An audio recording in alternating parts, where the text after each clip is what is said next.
this statement, let it stand on its own. I'm not going to take any questions, but I'll be taking questions tomorrow and the next day. But I don't want anything to get in the way of the statement, to be very blunt about it. Not that you wouldn't just focus on the statement.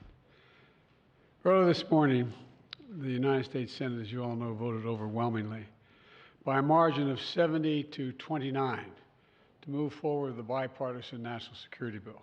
Now it moves to the House. And I urge Speaker Johnson to bring it to the floor immediately. Immediately.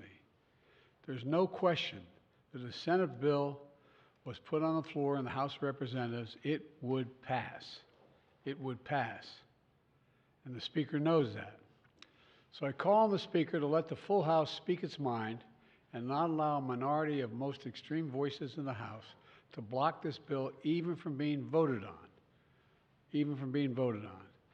This is a critical act for the House to move. It needs to move. The bill provides urgent funding for Ukraine so it can keep defending itself against Putin's vicious, vicious onslaught. We've all seen the terrible stories in recent weeks. Ukrainian soldiers out of artillery shells, Ukrainian units rationing rounds of ammunition to defend themselves, Ukrainian families worried that the next Russian strike will permanently plunge them into darkness or worse. This bipartisan bill sends a clear message to Ukrainians and to our partners and to our allies around the world. America can be trusted. America can be relied upon. And America stands up for freedom. We stand strong for our allies. We never bow down to anyone, and certainly not to Vladimir Putin.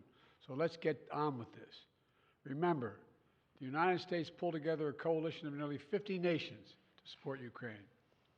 We unified NATO, expanded it. We can't walk away now. That's what Putin's betting on. He just flatly said that. Supporting this bill is standing up to Putin. Opposing it is playing into Putin's hands. As I've said before, the stakes in this fight extend far beyond Ukraine. If we don't stop Putin's appetite for power and control in Ukraine, he won't limit himself just to Ukraine. And the cost for America and our allies and partners are going to rise. For Republicans in Congress who think they can oppose funding for Ukraine and not be held accountable, history is watching. History is watching. History is watching. Failure to support Ukraine at this critical moment will never be forgotten. I want to be clear about something, because I know it's important to the American people. While this bill sends military equipment to Ukraine, it spends the money right here in the United States of America, in places like Arizona, where the Patriot missiles are built, in Alabama, where the Javelin missiles are built, in Pennsylvania, Ohio, and Texas, where artillery shells are made. And the way it works is we supply Ukraine with military equipment from our stockpiles, and then we spend our money replenishing those stockpiles so our military has access to them. Stockpiles that are made right here in America by American workers. That not only supports American jobs and American communities, it allows us to invest in maintaining and strengthening our own defense manufacturing capacity. Look, this bill meets our national security priorities in the Middle East as well. It includes greater support for our troops serving in the region, who continue to defend against militia attacks backed by Iran. It also provides Israel with what it needs to protect its people against a terrorist group like Hamas and Hezbollah and others.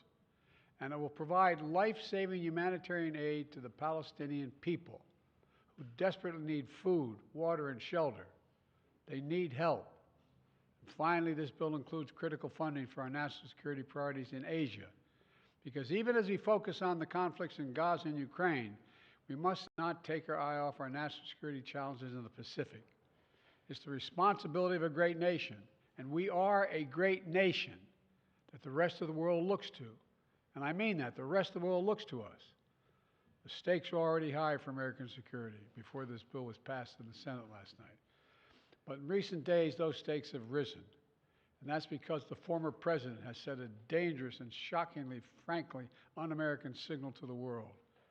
Just a few days ago, Trump gave an invitation to Putin to invade some of our allies, NATO allies. He said if an ally didn't spend enough money on defense, he would encourage Russia to, quote, do whatever the hell they want, end of quote.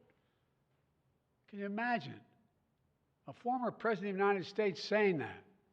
The whole world heard it. The worst thing is he means it. No other president in our history has ever bowed down to a Russian dictator. Well, let me say this as clearly as I can. I never will. For God's sake, it's dumb, it's shameful, it's dangerous, it's un-American. When America gives us word, it means something. When we make a commitment, we keep it. And NATO is a sacred commitment. Donald Trump looks at this as if it's a burden. When he looks at NATO, he doesn't see the alliance that protects America and the world. He sees a protection racket. He doesn't understand that NATO is built on fundamental principles of freedom, security, and national sovereignty. Because for Trump, principles never matter. Everything is transactional. He doesn't understand that the sacred commitment we've given works for us as well.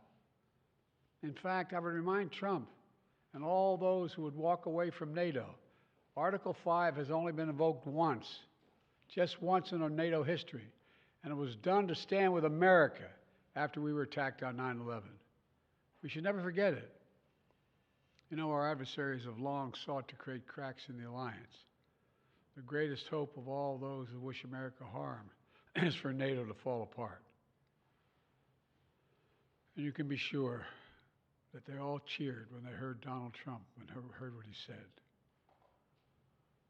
I know this, I will not walk away. I can't imagine any other president walking away. For as long as I'm president, if Putin attacks a NATO ally, the United States will defend every inch of NATO territory. Let me close with this. You've heard me say this before. Our nation stands at an inflection point in history, where the decisions we make now are going to determine the course of our future for decades to come. This is one of those moments. And I say to the House members, House Republicans, you got to decide. Are you going to stand up for freedom? Or are you going to side with terror and tyranny? You're going to stand with Ukraine? You're going to stand with Putin? Will you stand with America or with Trump? Republicans and Democrats in the Senate came together to send a message of unity to the world. It's time for the House Republicans to do the same thing, to pass this bill immediately, to stand for decency, stand for democracy, to stand up to a so-called leader hell-bent on weakening American security. And I mean it sincerely. History is watching. History is watching. In moments like this, we have to remember who we are. We're the United States of America. The world is looking to us. There's nothing beyond our capacity when we act together. In this case, acting together includes acting with our NATO allies. God bless you all. May God protect our speakers, and I promise I'll come back and answer questions later. Thank you. Sir, when Trump said that, sir, what did Putin hear? What's plan B if the speaker doesn't act? Sir, the hostages. I'll counter and then go home. Ceasefire, Mr. President. Did Putin offer a ceasefire?